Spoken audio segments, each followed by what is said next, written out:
Wafanyabiashara katika mji wa Kabarnet wanakadiria hasara kubwa baada ya moto kuteketeza maduka kadhaa mapema hii leo.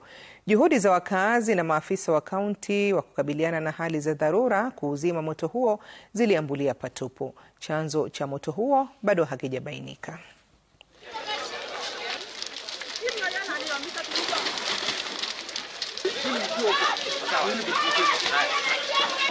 The vehicle that was here was not even enough to finish the fire.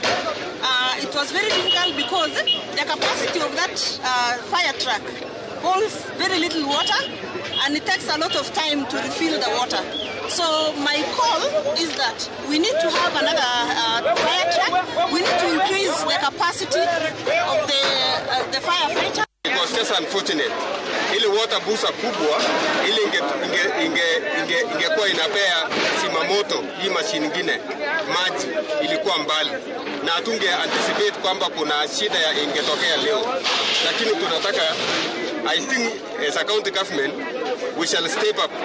Tulingangana siku ya leo, haikuwa kama siku nyingine ambao hatukuwa na firefighting machine. Hii ni Christmas na Christmas tunachezea milioni kwa stock. Hakuna nyumba ile anakuja chini ya milioni.